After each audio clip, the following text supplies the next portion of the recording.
오늘 잘 오셨습니다. 비가 옵니다. 그러나 우리는 거룩한 복된 주님의 날, 거룩하고 성별된 날, 우리 하나님의 뜻을 따라서 오늘도 이 자리에 오신 여러분들에게 환영과 하나님의 크신 은총이 함께하는 역사가 있기를 바라고, 나름대로의 아픔과 상처가 있을지라도 그건 주님이 만져주시면 다 치유되는 줄로 믿으시기를 바랍니다. 어느 알뜰한 시어머니가 있었습니다. 며느리 5명을 거느리고 살고 있었는데 혼자서 아들 5을 길러서 다 결혼을 시켜서 이제 며느리까지도 5을 얻게 되었습니다. 그렇게 하느라고 알뜰이라고 하는 것이 몸에 배었고, 아끼고 아끼며 자식을 기른 습관이 몸에 배었습니다. 그런 생일이면 며느리 5명을 불러앉히고 보석함을 열어서 그 보석을 보여주면서, 비싼 보석을 보여주면서 내가 죽으면 이 보석은 큰 며느리가 가져라, 이 보석은 둘째가 가져라, 이렇게 말하면서 바로 직접 주지 않고 보석함에 다시 집어넣었습니다. 그리고 그 다음에 생일이면 모두가 모일 때 또 보석함을 꺼내 보여주면서 그렇게 계속 반복적으로 말을 건넸습니다. 그 모두가 보석을 안 줄까봐 얼마나 며느리들이 시어머니에게 잘 효도하는지 모릅니다. 정말 비싼 보석을 주실 시어머니를 생각하니까 정성을 다한 겁니다. 그러다 어느 날 시어머니가 하나님의 부르심을 받았습니다. 장례를 치르고 나서 며느리들의 관심사는 어디에 있었습니까? 오로지 보석함 속에 들어있는 그 보석이었습니다. 평소에 시어머니가 하신 대로 나누어 가졌습니다. 그리고 보니까 그 보석을 보니 모두가 가짜였다고 하는 사실이 판명이 되었습니다. 며느리들은 엉엉 울기 시작했습니다. 속아서 운 것인 줄 알았는데 사실은 속아서 운 것이 아니라 저렇게 알뜰하게 살았기에 아들 5을 잘 키울 수 있었겠구나 라는 생각에 감격의 눈물을 흘렸다고 하는 이야기인 것입니다. 신앙이 아주 좋은 권사님이 계십니다. 아들이 미국에서 그래도 하나님의 축복을 받아서 갑부로 잘 살게 되었습니다. 어머니에게 1등 비행기표를 사드리면서 미국에 오시라고 초청을 했습니다. 그러나 권사님은 말합니다. 나 안 간다. 1등 비행기표를 가지고는 나는 안 간다. 3등표로 바꾸어주고 차액을 나에게 주면 내가 비행기 타고 가마. 자식된 도리로서 어머니를 1등표를 사드려서 편안하게 모시고 싶었지만 권사님 어머니 마음은 그렇지 않았습니다. 나는 3등표 사고 나머지를 차라리 현찰로 달라고 그랬어요. 할 수 없이 자녀들은 그래도 어머님을 모시고 싶어서 3등표를 사드리고 차액 200만 원을 건네주었다고 그럽니다. 그 돈을 하나님 성전 건축 헌금에 다 드리곤 했다고 그럽니다. 이런 권사님의 신앙이 결국은 자녀들을 다 성공적인 자녀로 만들 수가 있었다고 하는 것입니다. 이런 분이야말로 진정한 권사님이 아니시겠습니까? 제주도 목사님이 계십니다. 그는 사우디아라비아에서 사막에서 일하다가 그만 교통사고를 당해서 다리를 잘렸습니다. 트럭 운전수가 어설프게 살아있으면 골치 아프다. 그러니 아예 깔아 죽이자. 이런 소리를 얼떨떨하게 듣게 되었다고 합니다. 트럭이 다시 덮쳤습니다. 하나 남은 다리마저 잘려나갔습니다. 죽은 줄 알고 트럭 운전수는 그냥 도망 달아나고 말았습니다. 그러나 간신히 그는 구세일상으로 살아났습니다. 그는 2다리 선교회를 만들어서 다리가 없는 사람들을 모아서 사랑하고 있는 것입니다. 불 속이라도 들어가자라고 하는 복음성은 바로 최수동 목사님 그가 지은 것인 줄로 믿습니다. 아픔은 때로는 사명이기도 한 줄로 믿으시기 바랍니다. 그가 부른 곡 가운데 뭡니까? 죄악된 세상을 방황하다가 천국과 지옥은 나는 몰랐네. 고집대로 영죽은 험한 세상이 왜 그리 더러운지 이제야 아네. 불 속에라도 들어가서 세상에 널리 전하리 주의 사랑을. 할렐루야. 마지막 하나 간증도 합니다. 리빙스톤이 아프리카에서 복음을 전하다가 사자의 습격을 받았습니다. 그는 졸도를 하고 말았습니다. 죽은 줄 알았는데 깨어나 보니까 몸에 사자의 발톱 자국만 몇 개나 있고 아무런 이상이 없었습니다. 그때 그가 유명한 말을 남겼습니다. 따라서 합시다. 사명의 사람은 결코 죽지 않는다. 여러분, 사명이 식어지면 죽을 수도 있어요. 그러나 사명이 식어지지 않는 한 사명감 가지고 불타는 마음을 가지고 구속사적인 은혜의 감격의 신앙을 가지고 내가 무엇으로 보답할까 이러한 마음 감격의 신앙을 가지고 믿음의 의식을 가지고 살아가는 사람은 결코 죽지 않는다라고 하는 리빙스톤의 유명한 말이 생각이 납니다. 그는 그렇게 잊히고 나서 평생을 아프리카에 몸을 던졌습니다. 하나님은 이런 사람을 지금도 찾고 있는 줄로 믿으시 바랍니다. 다음 주에는 우리가 지키는 추수감사주일입니다. 일본의 유명한 신학자 깐조라고 하는 사람인데 한 유명한 말이 있습니다. 감사는 은혜 받는 그릇이라고 하는 그런 말입니다. 오늘 이 말씀이 확실히 성경적이라고 저는 믿습니다. 감사의 그릇이 클수록 은혜가 크게 임하고 감사하는 그릇이 많을수록 은혜도 많이 일어난다고 하는 것입니다. 그래서 영국의 유명한 스펄전 목사님은 별빛을 보고 감사하는 자에게는 달빛을 주고 달빛을 보고 감사하는 자에게는 햇빛을 주고 햇빛을 보고 감사하는 사람에게는 해와 달이 필요 없는 영원한 빛을 주신다. 그런 유명한 말을 남겼습니다. 감사가 왜 은혜 받는 그릇일까요? 진정 하나님을 아는 자의 고백이기 때문에 그렇습니다. 하나님을 진정으로 아는 자의 고백은 감사라고 하는 것입니다. 하나님을 안다면 감사할 수 있고 절대 긍정적인 믿음을 갖게 되는 것입니다. 긍정적인 믿음은 저절로 오는 게 아닙니다. 여호수아와 칼렙을 보세요. 다른 사람들은 모두 다 안 된다고 할 수 없다고, 우리는 그곳을 정복할 수가 없다고, 갈 수가 없다고 부정적인 보고를 하고 절망할 적에 하나님이 어떤 분이신 줄 알았기에 믿음에 서서 긍정적인 보고를 한 사람이 있다고 하는 것입니다. 바로 뭡니까? 여호수아와 칼렙이라고 하는 사실입니다. 그런 믿음으로 하나님이 약속하신 젖과 꿀이 흐르는 가나안 땅에 들어갈 수 있었습니다. 이렇게 어떤 상황에서나 감사할 수 있는 전천후적인 감사 생활은 하나님을 아는 자만이 할 수 있습니다. 좋으신 하나님, 나의 주관자가 되신 하나님, 여러분 믿으시기 바랍니다.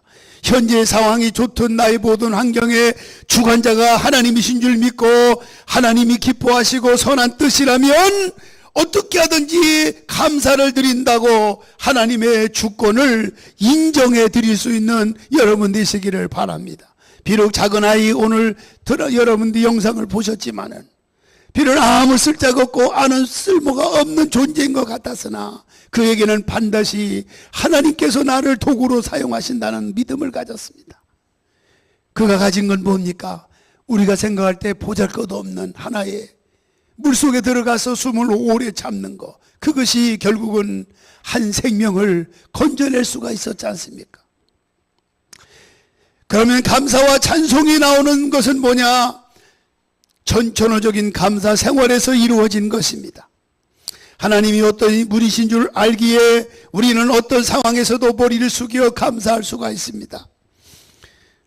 하나님을 알기에 절대 긍정의 사람이 될 수가 있는 것입니다. 하나님을 알기에 어떤 극한 상황 속에서도 우리는 절망하지 아니하고 굳센 믿음으로 하나님 앞에 가까이 나아갈 수 있게 되는 것입니다. 왜냐하면 하나님은 우리를 도울 것이라고 하는 믿음, 하나님은 나를 지켜주실 거라고 하는 믿음, 하나님은 내 자녀를 붙잡아 주실 거라고 하는 믿음이 있었기에, 하나님을 바로 알기에 이런 고백을 할 수가 있는 것입니다.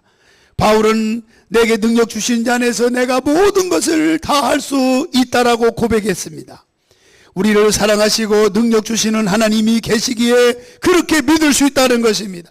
하나님을 진정으로, 하나님을 올바로 아는 자가 되어서 절대 감사와 절대 긍정의 사람이 모두가 되시기를 바랍니다. 이런 믿음의 사람에게 하나님께서 풍성한 은혜를 베풀어 주시는 것입니다. 감사는 진정 자기를 아는 자의 고백이기 때문에 그렇습니다. 자기를 아는 자의 고백. 하나님을 알고 자기를 알아야 돼요. 자기를 아는 자는 감사할 수밖에 없어요. 나 같은 죄인이 무엇이간데 이처럼 사랑해서 이와 같이 은혜를 입고 하나님의 사랑을 입고 때마다 일마다 위험 속에서도 나를 건져주시는가에 대한 그 자기 자신을 바로 알 때 감사가 넘치는 것입니다. 자기를 모르는 사람은 감사할 수 없어요. 자기를 모르는 사람은 예수를 바로 믿을 수가 없고, 자기를 아는 자만이 예수밖에 구원이 없다. 예수님 없이는 나는 절대로 살아갈 수가 없다 라고 고백하며 살지 않을 수가 없는 것입니다. 진정 자기를 알아야 합니다. 그 사람이 진정한 구원의 감격을 알기 때문인 것입니다. 이러한 겸손한 사람에게 은혜를 베풀어 주십니다. 하나님은 거만한 사람을 물리치고 겸손한 자에게 은혜를 베풀어 주신다라고 말씀했어요. 진정 자기를 비운 자의 고백이기 때문에 감사가 나오는 것입니다. 자기를 비우면 감사가 나와요. 사람에게 교만과 욕심이 있는 한 절대 감사할 수가 없어요. 교만하기에 현재 누리는 축복도 당연하다고 생각하고, 지금까지 살아온 것이 내가 얼마나 많이 배웠는데, 내가 얼마나 노력했는데, 내가 얼마나 열심히 땀을 흘렸는데, 거기에 대한 대가라고 생각하기 때문에 감사가 나올 수가 없는 것입니다. 내가 나딘 것은 오로지 전적인 하나님의 은혜라고 고백했던 바울을 뒤돌아보십시오. 그래서 욕심이 많기 때문에 도리어 모자란다고 생각합니다. 우리는 족한 줄 아는 자족하는 마음이 있어야 돼요. 자족하는 마음이 있을 때에 경건한 삶을 살 수가 있는 것입니다. 그래서 디모데전서 6장 6절로 8절에 있는 말씀 보면, 그러나 자족하는 마음이 있으면 경건이 큰 유익이 되느니라. 우리가 세상에 아무것도 가지고 온 것이 없는데 또한 아무것도 가지고 가지 못하리니 우리가 먹을 것과 입을 것이 있은즉 족한 줄로 알 것이니라 라고 말씀하고 있습니다. 우리가 모르는 순간에 많이 변한 것 같아요. 옛날에는 그 맛있는 음식이 지금 왜 맛이 없는지, 가끔 보면은 라면을 먹더라도 옛날에 그 먹던 라면 맛이 왜 사라졌는지, 그때 그 맛을 그리웠다고 그런 분도 있을 수 있어요. 저도 그렇게 생각했어요. 그러나 그때 처음 나올 때 라면 맛이 좋아서 맛있었습니까? 아니잖아요. 자꾸 업그레이드 시켜서 더 풍성한 맛을 내기 때문에 우리의 입맛을 하나님이 고급화 시키다 보니까 옛날 맛이 그 이상의 맛을 냈는데도 그 맛을 우리는 느끼지 못한 것뿐인 것입니다.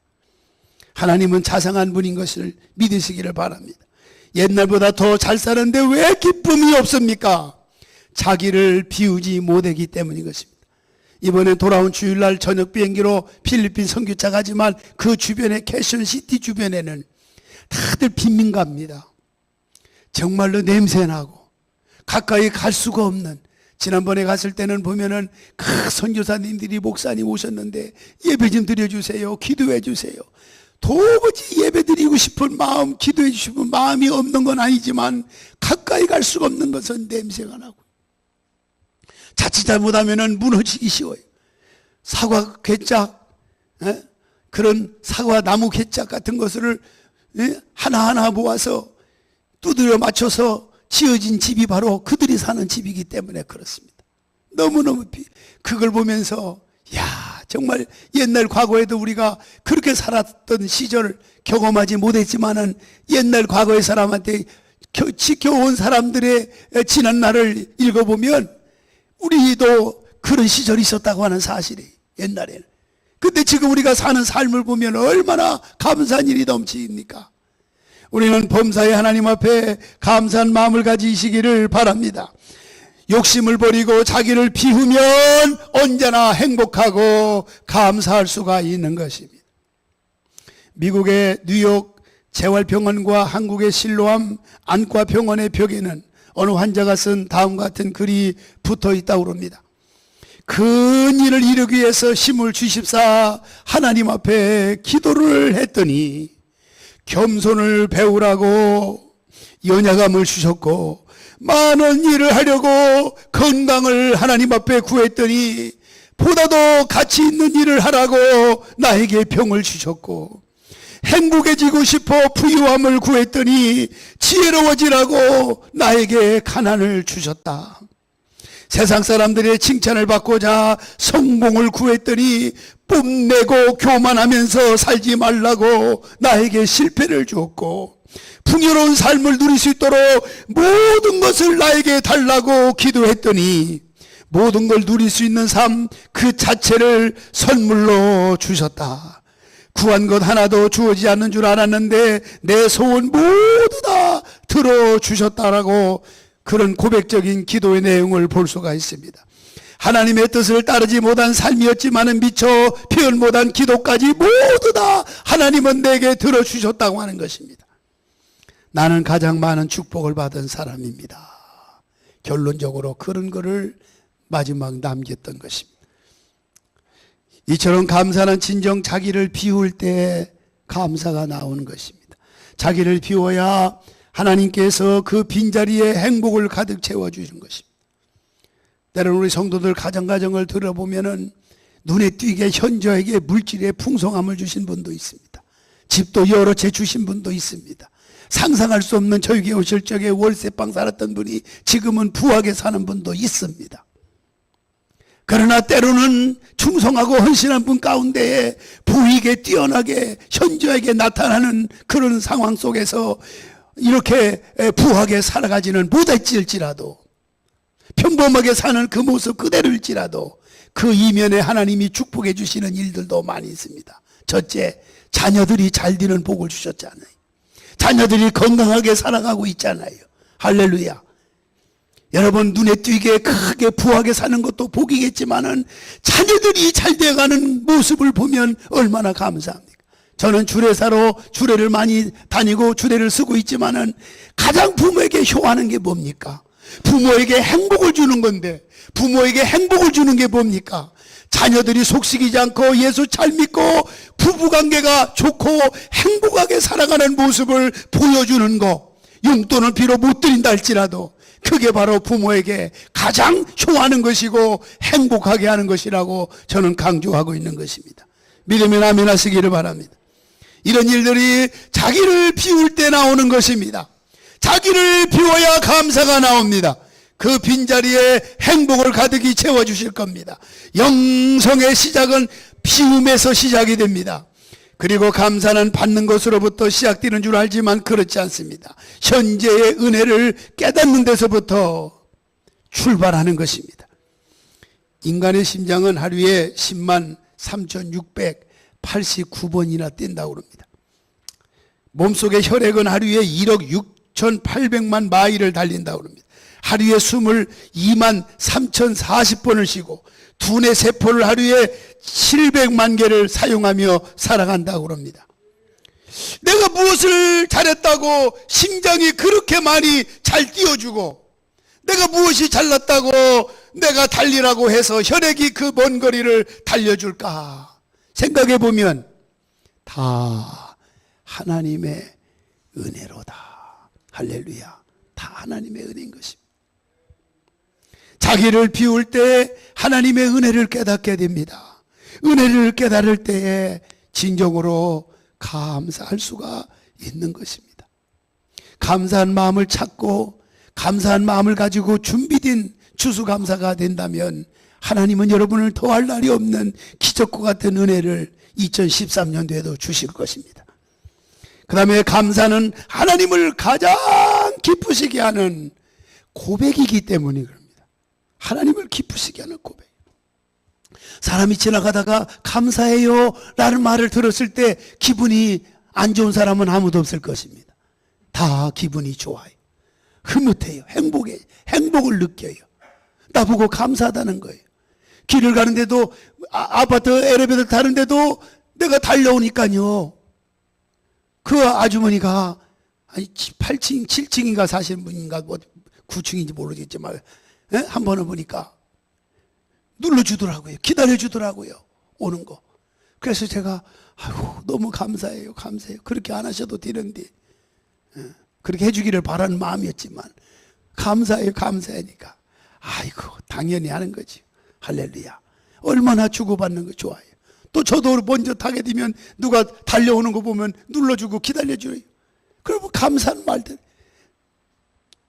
감사를 말을 많이 듣는 사람이나 전하는 사람 함께 복을 받는다는 사실을 우리는 주목해야 될 줄로 믿습니다. 시편 50편 23절에 감사로 제사를 드리는 자가 나를 영화롭게 하나니 그의 행위를 옳게 하는 자에게 내가 하나님의 구원을 보이리로다 라고 말씀했어요. 감사가 그런 거예요. 감사가 하나님을 영화롭게 해요. 감사를 하나님께서 기뻐하셔요. 그래서 시편 69편 30절 이하에 보면 감사와 찬송은 뿔과 굽이 있는 황소를 드림보다 여호와를 더욱 기쁘시게 함이 될 것이니라고 말씀했어요. 어떤 사람이 이런 연구를 했어요. 10살 난 아이가 얼마나 많은 단어를 구사할 수 있는가 보았더니 6천 단어라고 그럽니다. 6천 단어. 그러나 6천 단어 중에 부모를 기쁘시게 할 수 있는 단어는 오직 한 단어였다는 겁니다. 부모를 기쁘시게 하는 단어, 한 단어. 그게 바로 뭘까요? 감사라는 단어였답니다. 감사. 부모님 은혜 감사하는 사람은 효를 안 할래 안 할 수가 없어요. 하나님 감사 자주 하는 사람에게 하나님이 얼마나 기뻐하시겠어요. 하나님이 얼마나 기쁨을 가지겠어요. 하나님이 기뻐하시면 하나님은 가만히 있는 분이 아니에요. 그러나 하나님과 이웃을 기쁘시게 할 수 있는 말은 오직 한마디, 바로 감사단 말. 여러분들 아시기를 바랍니다. 하나님만 가장 기쁘시게 드려보세요. 하나님만 기쁘시게 드려보세요. 내가 일주일 동안 지난 날의 삶, 하나님을 기쁘시게 한 일이 얼마나 될까? 받은 은혜는 너무나 광대한데 비해서 하나님을 기쁘시게 하는 게 얼마나 될까? 하나님께서도 우리를 가장 기쁘시게 해주실 것입니다. 하나님을 감동시켜 보세요. 성경에 보면 기적의 주인공들의 공통점이 하나가 있습니다. 그게 바로 뭐냐? 어째서 그들이 위대한 인물이고 어째서 그들이 기적의 주인공이 되고 불가능이 가능해져서 깜짝 사람들을 주변을 놀라게 했을까? 연구를 암만 해도 떠오르지 않았는데 어느 순간 이게 떠올랐습니다. 하나님의 마음을 움직여라. 아멘. 하나님의 마음을 움직여라. 하나님의 마음을 움직이는 건 뭐예요? 감동케 하라 그 말이에요. 하나님을 감동시켜 보세요. 하나님께서도 우리를 감동시켜 주실 것입니다. 이번 돌아온 추수감사주의를 통해서 감사와 영혼 구원 불신가족 이웃 가족들을 초청하는 날인데 비록 선물은 오신 분들에게 주신 선물은 비록 아무는 보잘것없는 작은 거지만 그건 제 마음에 여러분에게 준비를 했습니다마는 그러나 최선을 다하십시오. 못 모시고 온다고 내가 어떻게 할까 미리부터 걱정하지 말고 최선만 다하십시오. 하나님은 최고를 원하는 게 아닙니다. 최선을 원하시는 하나님이 이것을 믿으시기를 바랍니다. 하나님을 깜짝 놀라게 드려보세요. 하나님께서도 우리를 100배로 깜짝 놀라게 만들어 주실 것을 믿습니다. 광야의 이스라엘 백성들의 가장 큰 실수는 뭡니까? 광야의 이스라엘 백성들의 가장 큰 실수가 뭡니까? 그들은 하나님을 체험했습니다. 하나님의 은혜를 너무 많이 받았습니다. 기사와 이적을 경험했습니다. 눈으로 보았습니다. 그런데도 광야 생활 속에서 그들이 가장 큰 실수한 것이 있었습니다. 그건 바로 뭡니까? 감사가 없었다고 하는 것입니다. 감사가 없었다는 것입니다.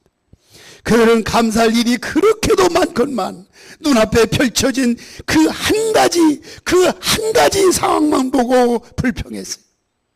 저도 인간관계에서 가만 많은 사람을 접하다 보면은 때로는 그 사람이 인격도 좋고 나에게 도움을 주는 일들이 너무나 많은데 그 한 가지 때문에 때로는 마음이 상할 때 있어요. 그러나 상할 때면 나를 뒤돌아봅니다. 한 가지는 덮어둘 수 있다라는 생각을 가지게 돼요. 우리 여러분도 마찬가지입니다. 한 가지 실수, 한 가지 마음 상처를 준 그가 있다고 하면 그건 덮어주십시오. 그리고 그 이면에 그동안에 많이 잘해준 거, 그동안에 고마울 일들만 생각하십시오. 그러면 원망, 불평이 아니라 감사가 넘쳐나게 될 줄로 믿습니다. 보이지 않는 하나님의 약속을 믿고 어려울수록 감사해야 하는데 보이는 환경만 생각하면 불평, 원망이 나옵니다. 오죽하면 불평, 원망이 나왔으면 불뱀을 하나님이 보냈겠습니까? 너무너무 원망, 불평하니까 불뱀을 통해서 깨우쳐 준 겁니다. 지난날에 감사가 넘쳤는데 그걸 모르고 불평했던 것을 얼마나 하나님 앞에 큰 죄악인가를 깨닫게 해주시려고 불뱀을 물게 해줬다고 말. 그리고 마지막에 깨닫는 사람은, 내가 얼마나 잘못됐는가를 깨닫는 사람은 예수 그리스도 구원의 상징인 눕뱀을 만들어서 달아내려서 쳐다봐라. 쳐다보는 사람은 깨닫는 사람일 것이다. 쳐다보는 사람은 살았지만 끝까지 쳐다보지 않는 사람은 다 죽음을 맞이하게 됐다는 것을 성경이 우리에게 확실하게 보여주지 않습니까? 감사는 하나님이 찾으시는 귀한 제사입니다. 예수님께서도 고쳐주신 10명의 문둥병자 가운데에 한 명만 감사하려고 왔을 때 나머지 9은 어디 있느냐라고 물었던 것은 9명이 어디 갔는지 예수님이 모르실 리가 없죠. 왜 그랬을까요? 너무 섭섭하다는 거죠. 추수감사제가 그러한 감사하는 날인 줄로 저는 믿습니다. 그러시면서 가라 하면서 감사할 줄 아는 자에게 내 믿음이 너를 구원하였도다. 할렐루야. 내 믿음이 너를 구원하였도다. 진정한 감사자만이 구원의 즐거움을 누리게 되는 줄로 믿습니다. 사랑하신 여러분, 예수님이 축사하실 때 5,000명을 먹이고도 12광주리가 남게 되는 기적이 일어났습니다. 이처럼 항상 감사의 본을 보여주셨습니다. 감사는 기적을 불러일으킵니다. 감사는 은혜 받는 그릇 중에 큰 그릇입니다. 오늘 읽은 본문에 많은 감사로 은혜가 넘치고 넘친다. 우리가 감사하는 신앙을 가지시기를 축복합니다. 그러기 위해서는 우리 모두가 진정 하나님을 바로 알고 자기를 알고 자기를 비우고 하나님이 가장 기뻐하시는 마음을 가져서 진정한 감사가 여러분 가운데 임하기를 예수님의 이름으로 축원합니다. 기도하겠습니다. 거룩하신 하나님 아버지 감사합니다. 감사는 진정 하나님의 은혜를 알고 하나님이 우리에게 베풀어 준 일들을 알고 신앙을 고백하는 자에게 가능한 행인 줄로 믿습니다. 우리가 그런 마음을 가지고 믿음 생활하게 하여 주셔서 감격의 신앙을 가지고 살게 하여 주셔서 우리의 삶이 날마다 가정 속의 자녀들 속에 생업 속에 더 풍성한 은혜가 여호와로 말미암아 임하게 하여 주옵소서. 예수님의 이름으로 기도하옵나이다.